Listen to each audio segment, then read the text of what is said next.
Okay, now we're good to go. Great. Well, welcome everyone. Again, this is Brian Doyle from the Office of Mission Advancement in the Diocese, and very happy for you to be joining us today for our Secure Wednesday webinar. And we have an exciting one today where we have several guest speakers joining us to highlight all the great work that's going on in the parishes engaged in our Secure program. So very appreciative to all of our speakers to share their stories with us and inspire us all. So really looking forward to hearing what they have to say. So on behalf of Jessica Grimmett and myself, there's lots of great stuff going on, and Jessica and I talk basically every day, and so happy to hear there's some great success going on. So our agenda today, as always, will lead in a prayer, and then Jessica will give us a recap of what's been happening, and then we'll hear from our guest speakers. And so we have 5 parishes today, guests from them that will be sharing their story. And as you see there, Epiphany Parish, St. John the Baptist in Toledo, St. Anne St. Joseph in Fremont, St. Michael in Hicksville, and St. Joseph in Maumee. So as always, we'll have some time for questions at the end. So I look forward to a robust conversation towards the end there. So let's go ahead and get started with prayer. In the name of the Father, and the Son, and the Holy Spirit. Amen. Heavenly Father, you give us this blessed season of Advent as a gift of time to prepare for the coming of the Christ child. But all too often, we turn this gift into a source of frenzy, stress, and anxiety, a time when we're apt to prepare for a Christmas celebration looking perfect on the outside, but spiritually exhausting and without true meaning. Restore in us that inherent quest for quiet expectation and hope. Show us the way to a more peaceful, prayerful disposition that makes us more open to a conversion of heart. And give us the courage to let go of things that are ultimately unimportant to the true meaning of Christmas. Help us be good stewards of this Advent season so that on the Feast of the Nativity, we will be ready with our own sacred space for the arrival of your Son, Jesus Christ, in whose name we now pray. Amen. Father, Son, Holy Spirit. Amen. All right, I'll turn it over to Jessica. Thanks, Brian. Okay, good afternoon, everybody. Hope you guys are all doing well and staying warm. Just going to do a really quick recap if you weren't with us last week. Again, as Brian noted, we have quite a few guest speakers on the line, so I want to make sure we have enough time for them to all speak to the progress they've been making in the last couple of weeks. But last week we talked about what was it like to engage top donors, and in a lot of ways it parses down to these major 4 steps, and hopefully you can read them all. I know one's getting blocked a little bit. But when you're thinking about having a meeting or having an intentional conversation with someone who could potentially give a significant gift for you and your parish, first and foremost, it's really building out what's that story? What are you going to talk about? And when we talked about that, we talked about how do you think of who we were, so the history of your parish, who we are, what's happened within this year, how have you adapted, how have you improvised and innovated, and then who do we want to be? So what's the vision and moving forward? And in culmination, building that story helps to start that, be the focal point for those conversations, the cornerstone for those conversations, and in a lot of ways, jumpstart the catalyst for that ask once it comes to that moment. So first and foremost is building out what's our story as a parish, but then secondly, it's talking through how do you execute moves management. And if you remember, that's a pretty corporate phrase, but really it's a step-by-step intentional way of building relationships with the parishioner. So it's first and foremost discovering who has the capacity and the propensity to give, and then building through intentional relationship building moments, whether that's interactions, whether that's phone calls, emails, letters, whether it's talking with them in a meeting, any of those things. How do you cultivate that relationship? Ultimately brief them on that story, intentionally ask them for their support, and then of course steward that relationship in a meaningful way. So as we think through what's our story for our parish, executing that moves management, formally inviting their support, and again, we have resources on how to troubleshoot what that can look like. But then after that ask, it's conducting meaningful stewardship. So how do you continue that relationship? How do you have intentional follow-up? And how do you make those conversations really turn into a partnership? So when you think about all of those things, these are some of the core pieces that need to be engaged when you're talking with top donors. So again, a recording of this webinar is available on the Reconnect Toledo page, as well as resources. So if you want to go into a deeper dive about this, that's all available there. But to turn to today's discussion, as Brian noted, we have quite a few guest speakers on the line, and the first one starting us off is the Epiphany of the Lord staff. So thank you so much to Father Eric Miller and Kathy for joining us. We're going to dive into some of the work that they have there. So welcome to you both. Thanks so much for being here. Yeah, you're welcome. Thank you, Jessica. I'm going to switch a little bit, I think, so we can see everybody. There we go. Okay, so at Epiphany, I know you guys have a lot of moving parts right now and a lot of things going on in this season, but one of the things that you guys just wrapped up was your year-end mailing, and then also these unique Get to Know You Father events. So to kind of harken first to that year-end mailing, what was it like prepping and preparing for all that? What was included in that mailing? Tell us a little bit about that process. Well, there wasn't a mailing that had gone, a parish-wide mailing that had gone out in quite a while from the parish, so we knew we needed to reach out, especially during not only during the season, but just another touch point, of course, during the pandemic. But Kathy, I'll let you talk more about what was included. So of course, in addition to the letter that Father Eric put together, and he actually had a lot of advice from Jessica and Rachel on that. They gave him some templates and ideas, and he worked really well with getting a beautiful letter put together. And then we talked with our other coworkers about what to include. So we did our parish Advent calendar that we created, and then also information on online giving and year-end giving, as well as how to meet Father Eric on Zoom, and how to set up for Formed, which I know a lot of you on this call are probably using in your parishes. So we really tried to make it a balance of updating on the parish financial health and how you can give back, but then also some pastoral things by including the Advent calendar, ways for them to meet Father Eric, and getting them on Formed if they wanted to take advantage of that. Yeah, so it definitely was a robust mailing. And I know we had just talked to this past week, and within that mailing, there were a couple of things that you guys had to troubleshoot in terms of the materials that were included in that and the number of mailings. What was it like kind of adapting to meet the needs as they came up?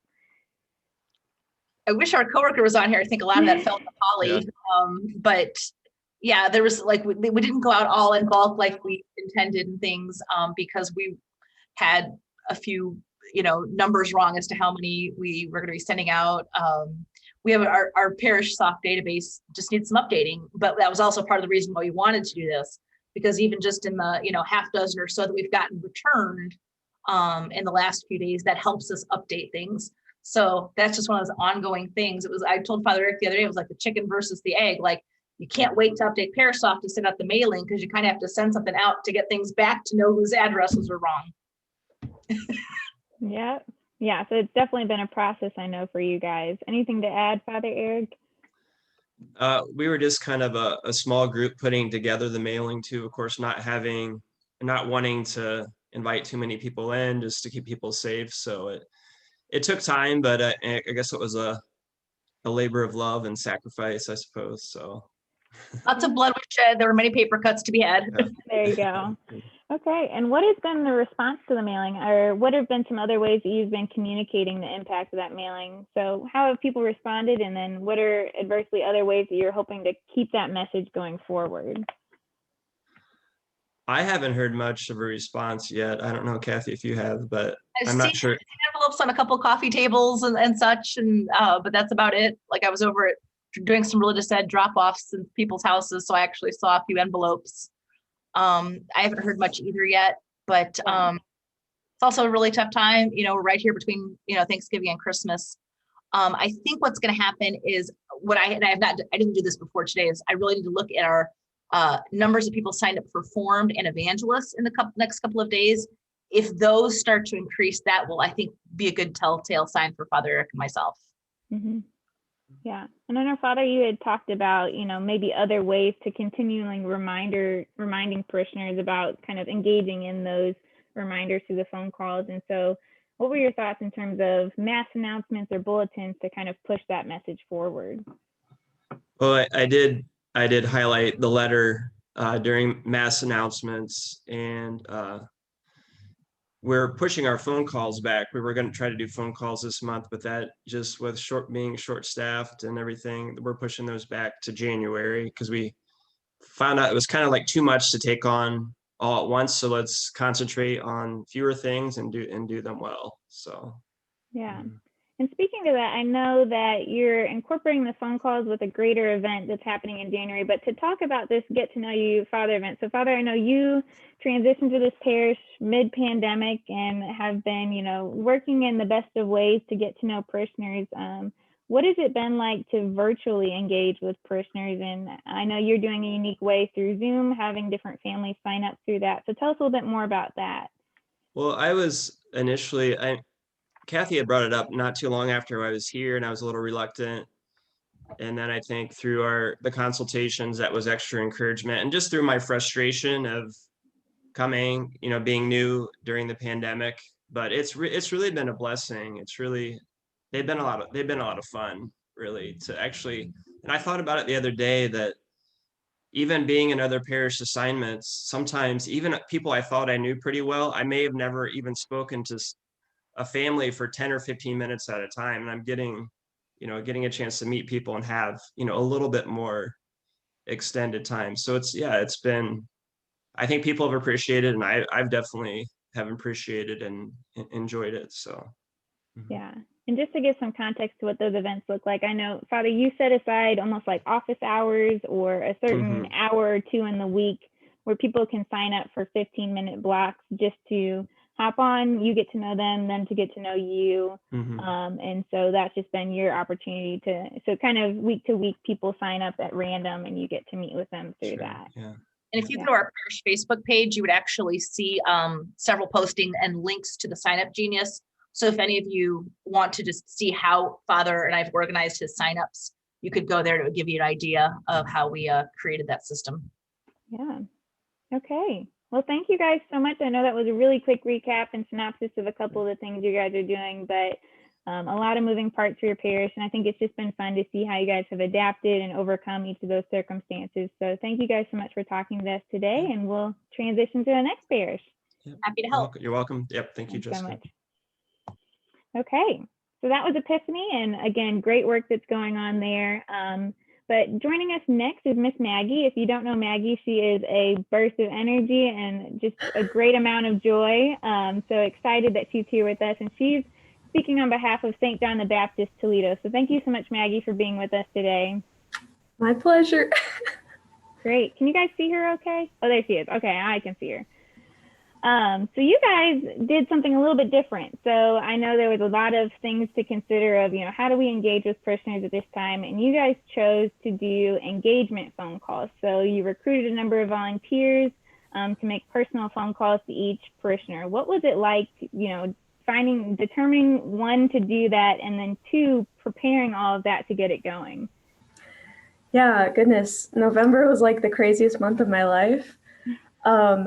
So we decided to do it because I think the demographic of our church is primarily, or like majority wise, the older generation, and a lot of them are staying home during this time.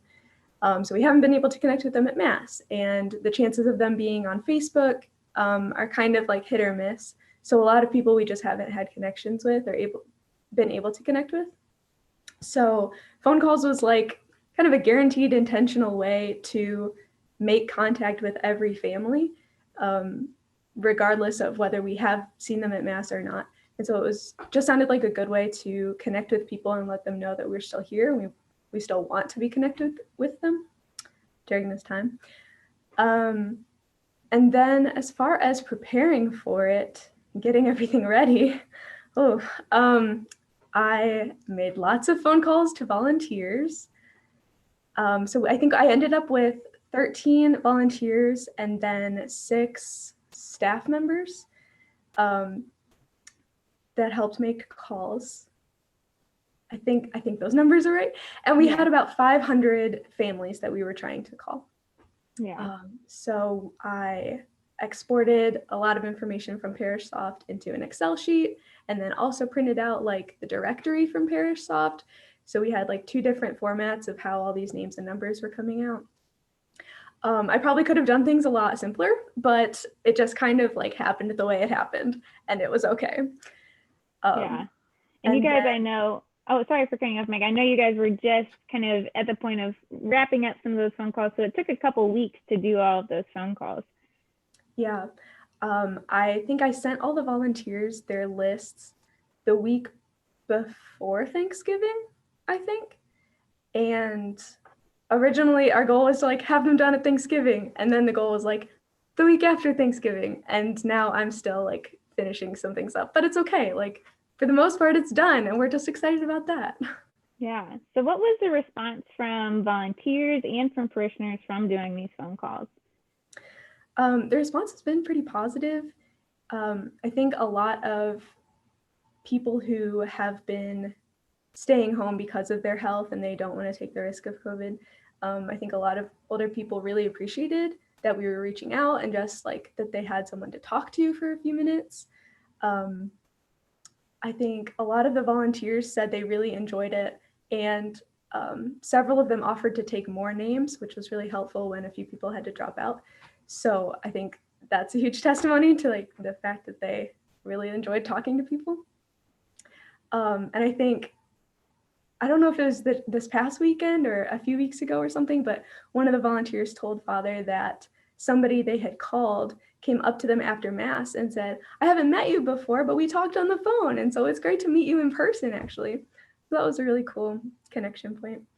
Yeah. So it's fun to have those moments that go even beyond the phone calls of, helping to, someone who I think Father had said they sat like a row behind each other for a couple weeks and they just finally connected because of the phone call. So definitely exciting to hear those things. And then secondly, I know this was something that you guys were doing well before you guys were engaged with Secure, but I thought it was just really unique. So Father does, is it a daily video or almost an every other day video that's 3 to 5 minutes? It just kind of speaks to different things, whether it's updates or a devotional. How do you think that's been helpful in keeping parishioners kind of engaged and abreast of everything that's going on at St. John the Baptist? Yeah, the videos are about every day. And I think it's just been a helpful touch point to like, for Father to be so like available, like for people to see his face. So he's not just someone that they see on Sundays, or he's not just someone they saw back in February and they haven't seen since then, so he's just available to see and interact with in that little way through Facebook. And so I think people just enjoy that he's like putting that effort into another, way to connect with people. And yeah, all the church ladies on Facebook really love it. So it's just really fun to see.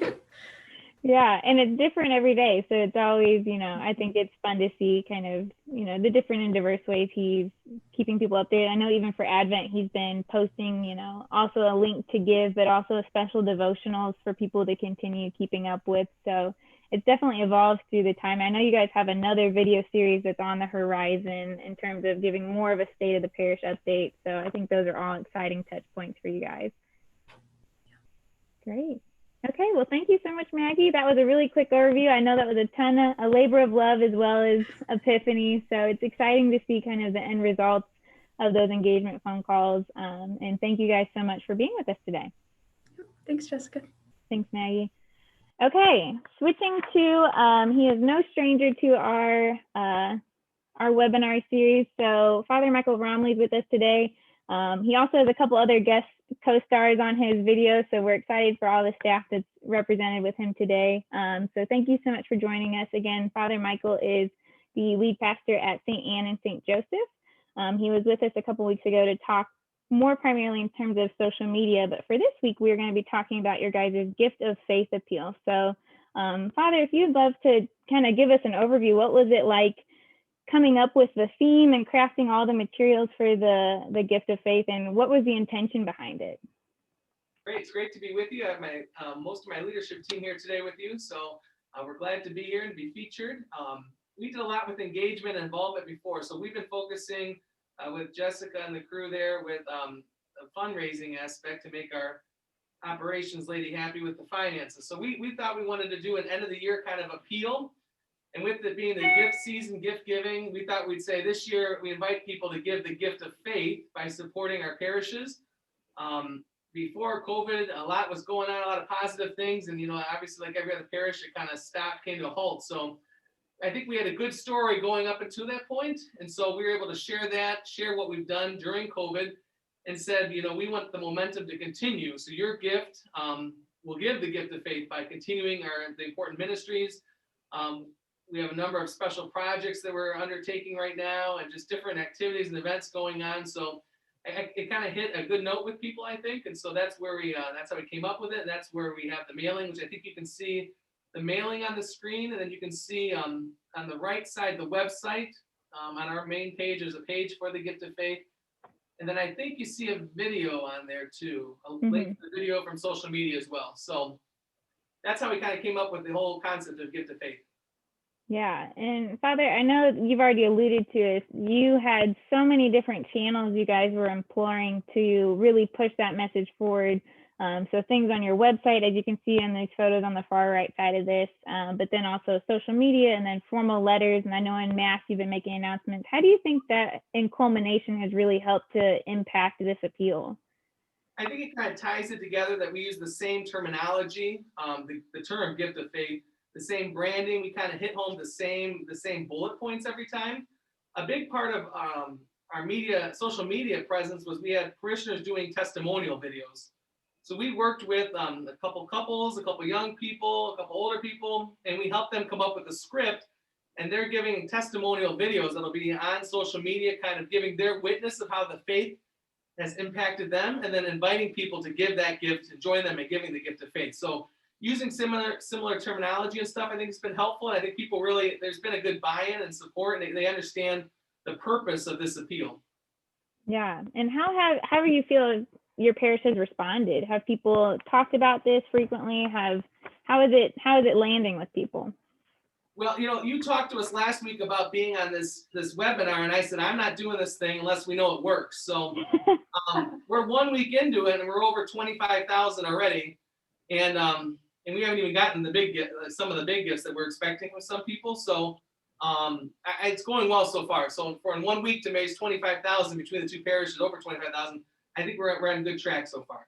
Yeah, nope. Yeah, last week we were talking about, the anxiousness of, you've done all this prep work and then you're waiting to see how people respond. And so that moment is always a little nerve wracking of, is it going to pay off, or are people going to respond? You can have all these things ready to go, but then to see how people respond, that's incredibly encouraging. So great work to you guys and your team. Again, you guys, I know, have put a lot of work into the language of this and building out all of these supplementary communications. So great work to you guys. Anything else you want to share in terms of the gift of faith? No, I think that was sums up. I mean, we did phone calls too, like some of the parishes. Oh, yeah. Our second round of phone calls. So I think that was kind of a key aspect of reinforcing it as well. Since, a number of the older people don't do social media, that kind of reinforced the mailing one. So, yeah. Yeah.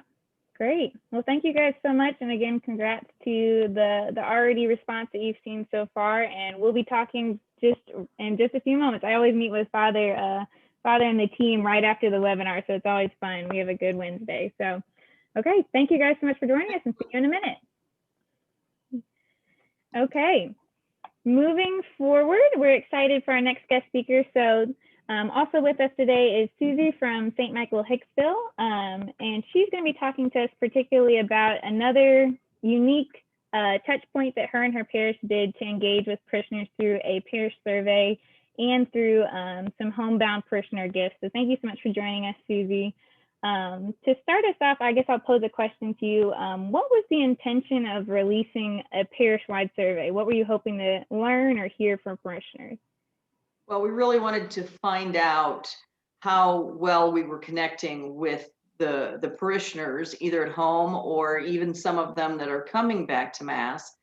And we kind of worked backwards in coming up with the questions. It's like, what do we want to know? We wanted to find out if they were getting the bulletin either by email or on the Facebook page, on the website, if they weren't coming back. We were very brave in asking in the survey. If you're not coming back, why? We've had some very positive, responses as well as very negative. And so we know that we got to work with that. We had questions about, would you like somebody to call or visit? We want to do the parish calls too, but as you all know, the harvest is plenty, but the laborers are few.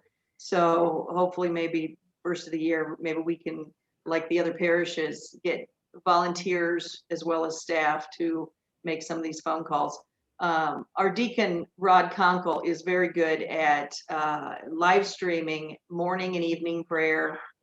He live streams for the prayer group.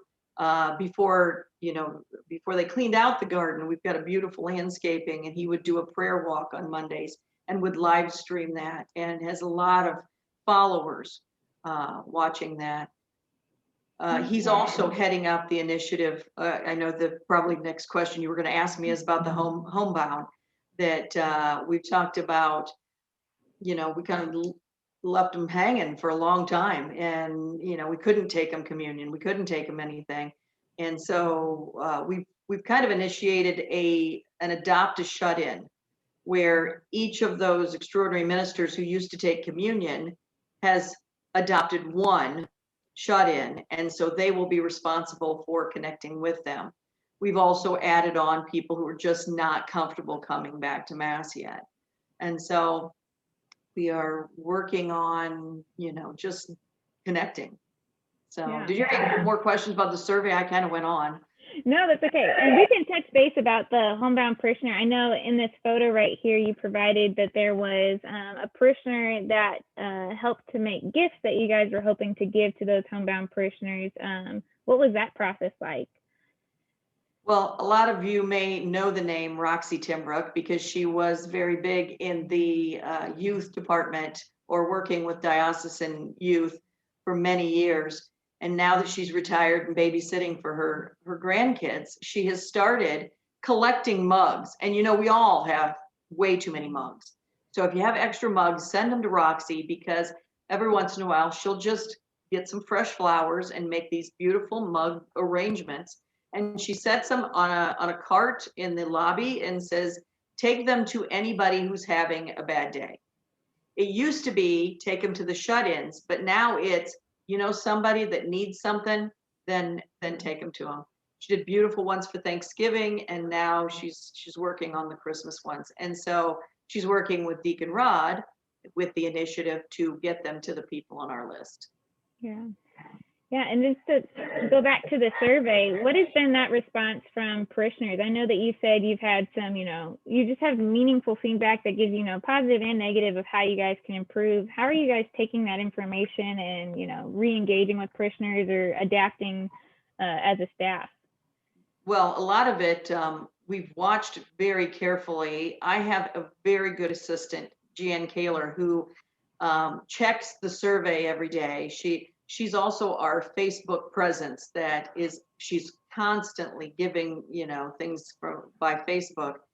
She's checking the survey, and anytime there's a parishioner who has trouble getting on formed, she shoots an email to our amazing parish team, and former Mayor Diane Collins or Deacon Rod Conkle or Dale Gallup, who's also in the diaconate program right now. One of them they've been great at, engaging right away. And, when Ed called and said that he, couldn't get on formed and he couldn't even do the survey, right out there, I think he had 3 paper surveys within a day, that we're trying to right away, answer those questions or meet those needs as soon as we can anyway. Yeah. Well, it's great hearing your guys' continued success with that and just the unique ways you guys are continuing to touch point with parishioners. So thank you so much for sharing both of those, and thanks for being with us today. Thanks for having me. Great. Okay, last but certainly not least, we have Mr. Father Eric Shield with us today. And if you do not know him and his staff, they are some of the most animated and enthusiastic staff members. Those meetings were always a joy and very, very exciting. We were laughing more than Trying to talking calm them probably down, but they keep being easily excitable. every so. time, so thank you so much for being with us. And I think it's unique for you guys. You guys were doing something a little bit different outside the mainstream of what we typically do within Secure. So love to hear from your point of view. I know for your parish, you guys had a couple of projects on the horizon. So you were thinking through, how do we meaningfully engage with our top donors without asking them for support in this time? So walk us through what it was like kind of coming to that realization that you wanted to have those intentional conversations and brainstorming what that would look like. Sure. Well, I've been here for a year and a half at the parish, and we just did a strategic plan, a 3-year strategic plan, which is very helpful. It gives us a path forward and all those different things. So we did that. I implemented an increased offertory appeal every October. So again, I've asked people for money in the midst of COVID. They've been very generous. It's been good. So we also have some big capital projects though coming up, and it's like, okay, so I've already asked them for money. They're looking at a diocesan capital campaign. Like, what do it like? How do we do this? And so, Jessica and my staff, we kind of started talking about like, okay, let's tell the story, and let's engage our donors. I think one of the things that I realized, I've just kind of expected people you just keep on giving. That's what you do. But have I really personally thanked our top donors, our top offertory givers? Like, I didn't even know who our top offertory givers were, and I don't necessarily want to know, but by knowing, I'm doing a personal note to every single one of them, the top 30, I think, during December, just to say, thanks for your dedication and devotion to St. Joe's. And then we're putting together kind of what is our story, so that when I can actually sit down with people safely, one, I can know the story, because I realize this, I've been here a year and a half, and I didn't know some of the key elements of history, because, you get thrown in and it's like, wow, and life happens. And all of a sudden it's like, I've been here a year and a half and I don't know some of like the key dates or the key things that are going on. And so my staff got together and we kind of created what's St. Joe's story, and where are we going and things like that. So that, again, when I have these discussions with people to say, man, here's where we've come from, and you're part of an awesome story. And thank you so much for being part of this story of St. Joe's. And here's where we still need to go. And not necessarily even to make the direct ask at that time, unless, the Spirit so moves, which he often does. But to be able to just say, here's where we're heading. We have a direction. We have our priority plan. In order to do this, we also need heat. And so that means a boiler, things like that. And to just kind of get them excited about the fact that, their offertory gift is going to transformative change here at the parish. And lives are being changed daily because of them, even and especially in the midst of COVID. And so, again, it's been a good lesson for me to say, one, Father, you better know the story.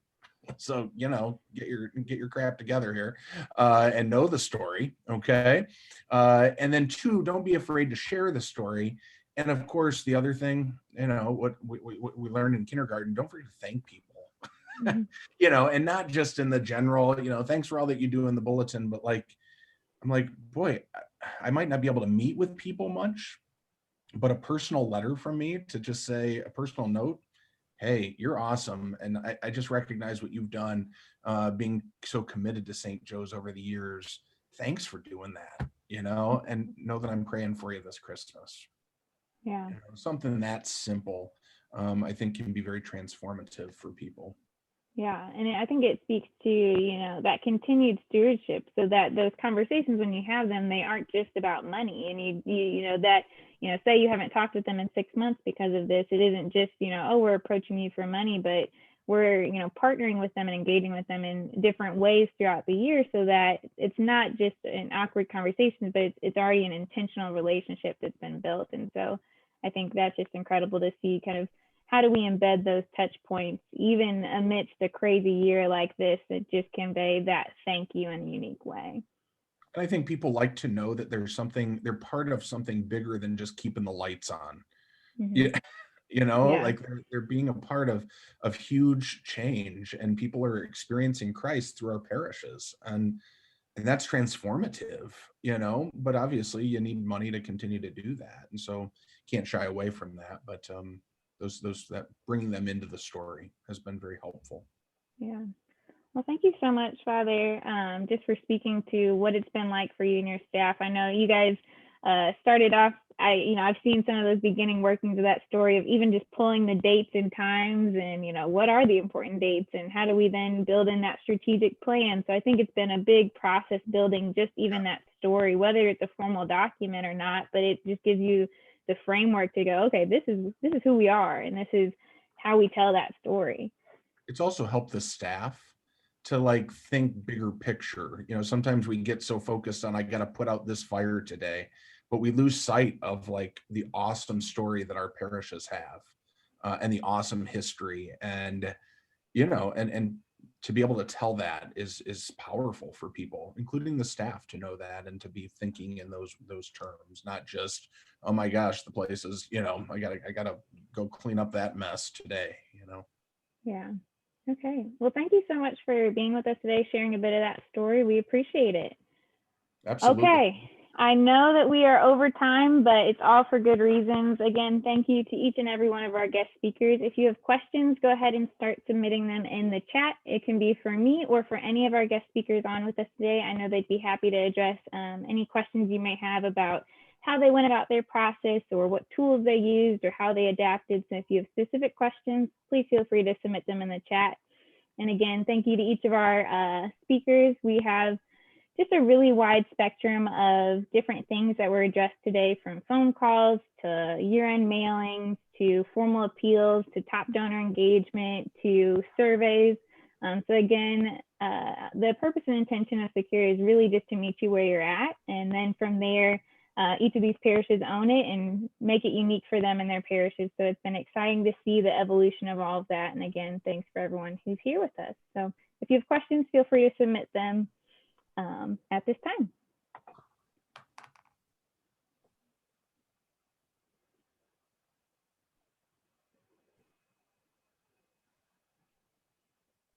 Okay, I always give it a 30-second pause. Please know, again, as always, if you do have questions or if you have specific questions for any of the guest speakers with us, please feel free to email me or email them directly and we can get you in connection with them to answer your question. Last and final, a couple core updates before we head out. As always, I just want to remind you that all of our resources for the Secure program and for our webinar series are housed on the Reconnect Toledo page. So if you missed any webinar or if you have staff members that you really want to show this webinar to, it'll all be housed there as well. So you can click on the weekly webinar series. All of our resources. So if you want to learn how to craft your story or how do I ask for support and what are some troubleshooting ways to do that, all of those scripts and templates and speaking points are available under the parish resources. And then every week we also release a newsletter that will highlight the events of this week and a couple resources. This week we're highlighting even more parishes that weren't with us on today's webinar. So be on the lookout for that to hear even more stories of how parishes are adapting for this Christmas. So resources are all there. This webinar will most likely be live later this week. Sometimes we never know. Okay. Now, if you are just joining us for the first time, haven't joined us in a while, we do have a closing ritual. This is something that is borrowed from CCS, but this is what we do with all of our webinars. So in just a few moments here, I will be showing you guys the question for this week. What you'll do is you'll answer your question in the chat, but don't send it yet. I'll count down 3, 2, 1, and then all together we'll submit our question. We'll get to see what everyone's answers were. Last week's question was whether you want a white Christmas or a green Christmas. White Christmas won across the board. So this week is another maybe contentious Christmas point. So the question for this week is, do you prefer a real Christmas tree or a fake Christmas tree? So go ahead and put your answer in the chat. Again, don't submit it yet. I have strong feelings about this, but I feel like most people do either way. Okay. All right, everyone can submit it. 3, 2, 1. Oh. It looks like a pretty even split. Some people have some people are telling you fake Christmas trees are easy to put up and take down. Definitely agree. Okay. All right, real with a lot of exclamation points. Okay. So we have a lot of strong feelings either way. I think fake Christmas trees went out. That's my preference, but that's also what I've grown up with. But all in all, hope you guys have a very Merry Christmas and a Happy New Year. Again, this is our contact information. We will not have a webinar next week or the week following out of respect for the holidays. We'll be back together that second week of January. So hope you all have a great Christmas and a Happy New Year. Again, if you have questions, feel free to reach out to either me or Brian. We'd be happy to connect you further. Great. Thanks so much. And everybody have a very blessed rest of the Advent season and a Merry Christmas. Thanks so much, Jessica. Great job as usual. Thanks to all of our speakers. God bless. Thank you.